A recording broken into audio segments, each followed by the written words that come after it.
Welcome friends, welcome in your YouTube channel Shiv consultancy की YouTube channel में आप सभी दर्शकों का हार्दिक स्वागत है। हमने जो क्लॉजेस का सीरीज शुरू किया, आई होप आपने सब क्लॉज नंबर 4 से लेके क्लॉज नंबर 9 तक देखा होगा। 9.2 सबसे इम्पोर्टेंट और जिस पार्ट को मैंडेटरी कहा जाता है कोई भी वेरियस स्टैंडर्ड में, तो वो है इंटरनल ऑडिट। तो इंटरनल ऑडिट को दिखाने के पहले हमें ये लगता है कि लीडरशिप पे वापस एक बार फोकस होना ज़रूरी है और एग्जैक्टली उसकी रिक्वायरमेंट क्या है और क्या जिम्मेदारी होती है एज अ लीडर एक ऑर्गेनाइजेशन में, वो एक बार रिमाइंड करवाना बहुत ही ज़रूरी है। बिकॉज जब भी आप 9.2 मीन्स इंटरनल ऑडिट की तरफ मुड़ते हैं, तभी अगर रिक्वायरमेंट पता नहीं है और अगर गैप्स आइडेंटिफाई होते हैं तो ब्लेम गेम शुरू हो जाते हैं कि आपने ये नहीं किया, आपने वो नहीं किया, यहाँ पे गैप था, आपको नहीं पता है क्या। फिर प्रोसेस ओनर को ब्लेम गेम शुरू हो जाता है। उस केस में कभी कभी लोग डीमोटिवेट हो जाते हैं, जॉब भी छोड़ देते हैं या फिर उनके परफॉर्मेंस पे उसका इफेक्ट आना शुरू हो जाता है। तो कहीं ना कहीं ये क्लॉज नंबर 5 से बहुत ही लिंक है। मीन्स लीडरशिप अगर स्ट्रांग है, कमिटमेंट अगर लीडर की स्ट्रांग है, तो 9.2 में आपको मूव करते समय कभी भी इशू नहीं आएगा। चाहे वो कस्टमर का ऑडिट रहे, चाहे वो एक्सटर्नल ऑडिट रहे, चाहे किसी भी तरीके का ऑडिट रहे, बट अगर आपका लीडर सब रिस्पॉन्सिबिलिटी उसका प्रॉपर फुलफिल कर रहा है तो आप ऑडिट के लिए तैयार हो जाते हो। कस्टमर चाहे कहीं भी आपके यहाँ पे विजिट कर सकता है। 5.2 हमने ऑलरेडी ये क्लॉज पहले भी दिखाया था, बट एडिट करने के पीछे जैसे मैंने कहा पर्पज़ एक बार रिमाइंड करवाना था। तो क्लॉज नंबर 5 में बताता है कि लीडरशिप एंड कमिटमेंट क्या होना चाहिए। कमिटमेंट एक लीडर का, कस्टमर फोकस कैसा रहेगा और कैसा एक्सपेक्टेड है स्टैंडर्ड को। दूसरा है कि क्वालिटी पॉलिसी को आप कैसे एस्टेब्लिश करने वाले हो, रिक्वायरमेंट क्या है क्वालिटी पॉलिसी की, और हर एक का रोल एंड रिस्पॉन्सिबिलिटी कैसे आप डिफाइन करने वाले हो, क्या अथॉरिटीज़ वहाँ पे देने वाले हो, ये सारा आपके मैनुअल में डिफाइन होना चाहिए। इवन जो पॉलिसी बनाई है वो आपके यहाँ पे आप लोग ऑर्गेनाइजेशन में और जो जो भी आपके वर्किंग एरियाज़ है वहाँ पे ये पॉलिसी डिस्प्ले होना बहुत ही ज़रूरी है। इस पॉलिसी पे ट्रेनिंग्स भी कंडक्ट होनी चाहिए। सेकेंडली, इस जो पॉलिसी में आपने जितने भी पॉइंट्स इंक्लूड किए हैं उसको कितना आप इम्प्लीमेंट कर रहे हैं उसका भी रिव्यू आपके मैनेजमेंट रिव्यू मीटिंग में होना चाहिए।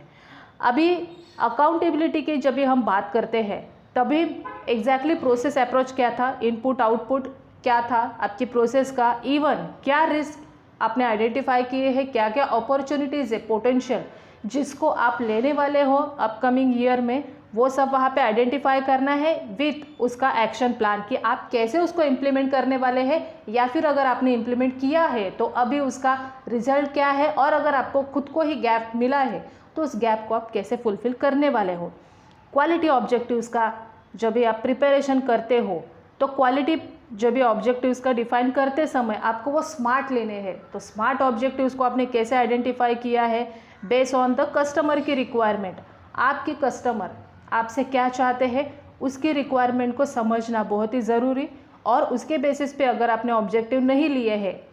तो फिर आपको आगे जाके गैप तो आएगा ही आएगा इंटरनल ऑडिट में। फॉर एग्जांपल, कस्टमर आपसे डिमांड करता है कि ऑन टाइम डिलीवरी उसको 100% होनी चाहिए, क्वालिटी प्रोडक्ट उसका 100% होना चाहिए। उसके साथ साथ ही वो आपसे ये एक्सपेक्ट कर रहा है कि जो आपका कोटेशन हो वो रिजनेबल हो, एटलीस्ट आपका लीड टाइम कुछ फिक्स हो, या फिर आप जो वो आपको सजेस्ट कर रहा है इस वेंडर से आपको मटेरियल लेना है तो वहाँ से आप लोग करें। ऐसे कुछ उसके स्पेसिफिक रिक्वायरमेंट्स है। उसके साथ साथ ही आफ्टर पोस्ट सर्विस अगर वो आपसे कुछ सर्विसेज चाहता है, मीन्स डिलीवरी के बाद भी वो अगर आपसे कुछ एक्सपेक्ट करता है कि 1 ईयर की वारंटी मिले, या फिर अगर कुछ सर्विसेज है तो आप 4 सर्विसेज उसको फ्री दे।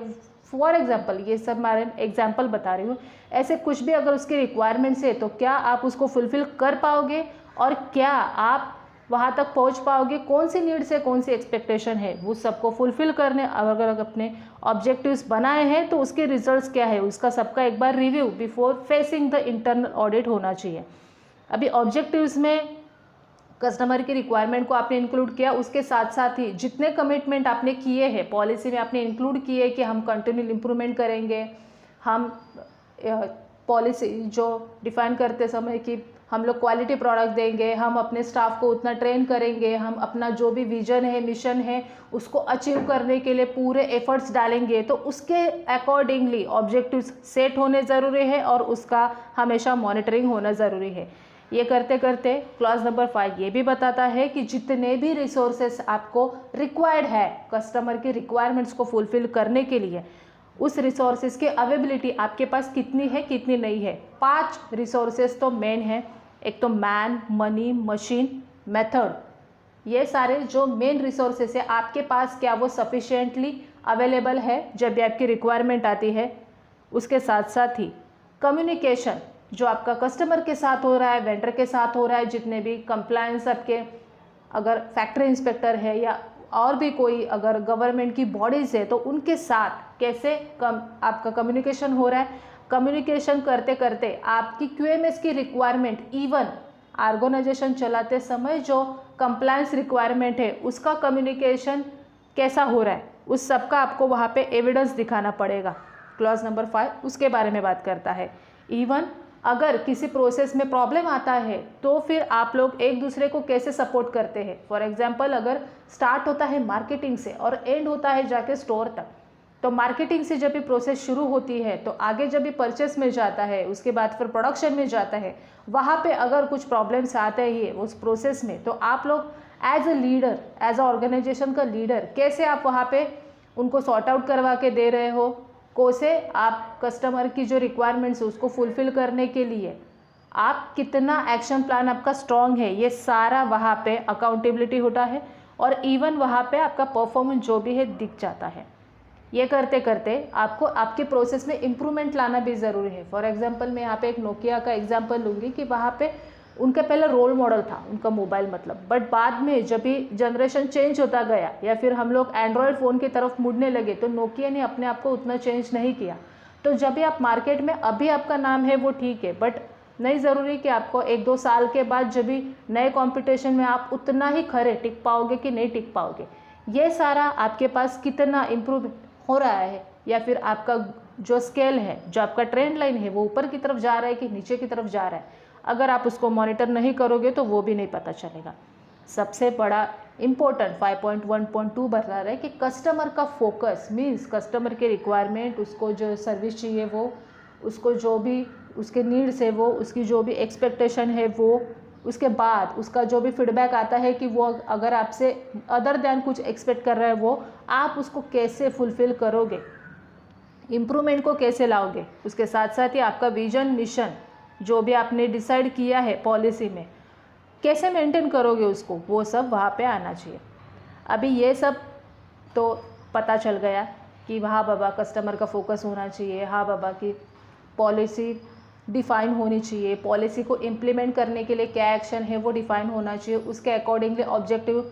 डिसाइड करने हैं या हम लोग कर चुके हैं, सब पता चल गया। बट इसके साथ साथ ही सबसे मेन और एक पार्ट कि ये सब करने के लिए आपने किस किस को चुना है एज अ टीम मेंबर, उस लीडर ने। यहाँ पे मैं बता देती हूँ, leader as a top management पे हो सकता है या कोई प्लांट इंचार्ज है या आपके यहाँ पे प्लांट हेड है जिसको एज अ लीडर डिक्लेयर कर दिया है आपके ऑर्गेनाइजेशन ने, तो वो भी वहाँ पे ये रोल प्ले कर सकता है।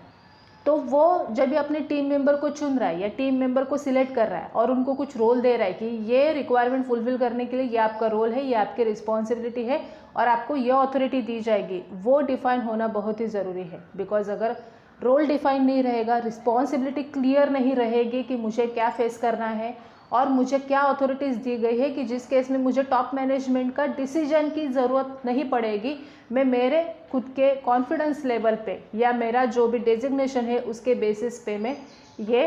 डिसीजन ले सकता हूँ। तो ये सारा डिफ़ाइन होना ज़रूरी है। अदरवाइज़ जब भी आप इंटरनल ऑडिट फेस करने जाओगे तो वहाँ पे सब एक दूसरे को देखते रहेंगे, कुछ भी रिजल्ट्स नहीं मिलेगा, डाउनफॉल दिखेगा, तो उस केस में आपका ऑर्गेनाइजेशन आगे मूव नहीं हो सकता। तो ये जब भी आप रोल और रिस्पॉन्सिबिलिटी डिफ़ाइन करते हैं तो उस केस में उसको डॉक्यूमेंटेड होना भी ज़रूरी है और उसको अप्रूव करवाना भी ज़रूरी है। और सबसे बड़ी बात कि जो डेजिग्नेशन आपको जिसको एलोकेट करने जा रहे हैं, जिसको देने जा रहे हैं, उसके साथ भी ये डिस्कशन होना ज़रूरी है। बेटर है उसका आप साइन भी ले लें। तो ये सारा अगर आप करते हैं तो ही आपका क्वालिटी मैनेजमेंट सिस्टम है वो कुछ मूव करेगा, परफॉर्मेंस अच्छे से दिखा पाएगा और कस्टमर का जो फोकस है, कस्टमर की जो रिक्वायरमेंट है उसको अचीव कर पाएगा। और फिर आप कह सकते हैं कि yes we are on the line कि जहाँ पे हमने क्वालिटी मैनेजमेंट सिस्टम को पूरी तरीके से अच्छी तरीके से इम्प्लीमेंट किया है और फिर आप रेडी हो 9.2 को फेस करने के लिए या फिर इंटरनल ऑडिट को फेस करने के लिए। तो अगर इस वीडियो से रिलेटेड आपको कुछ भी क्वेश्चंस है तो आप हमें पूछ सकते हैं, बिकॉज 5 जैसे मैंने कहा कि क्लॉज नंबर 5 को यहाँ पे लेने का पीछे पर्पज़ मेरा यही था कि आप वापस एक बार रिमाइंड करें कि किसकी क्या रिस्पॉन्सिबिलिटी है before facing the internal audit. ये सब होना ज़रूरी है, ये आपका पहले डिस्कशन होना ज़रूरी है कि एग्जैक्टली क्या पॉइंट आने वाला है, क्या आप पूरी तरह प्रिपेयर है, क्या आपने कस्टमर की रिक्वायरमेंट है उसके अकॉर्डिंगली ही काम किया है, अगर है गैप है तो आइडेंटिफाई करके पहले ही करना शुरू कर दे। अगर इस वीडियो से रिलेटेड कुछ भी क्वेश्चन है, कुछ आपके कमेंट्स है तो आप हमें कमेंट बॉक्स में डाल के दे सकते हैं। एक छोटी सी रिक्वेस्ट, अगर पहली बार आप हमारे चैनल पे आए होंगे तो प्लीज़ उसको सब्सक्राइब करना ना भूलें, बेल आइकन को भी प्रेस करना ना भूलें, ताकि नए जितने भी वीडियोस आने वाले हैं related to housing society, related to ISO, ये सारे नोटिफिकेशन आपको आपके नोटिफिकेशन बॉक्स में मिल जाएंगे। और इवन अपकमिंग जितने भी हम नेक्स्ट शुरू करने वाले हैं एनवायरनमेंट स्टैंडर्ड के बारे में, तो आप हमसे जुड़े रहेंगे तो आपको ये सारी इन्फॉर्मेशन फ्री ऑफ कॉस्ट मिलती रहेगी। So thank you for watching our video.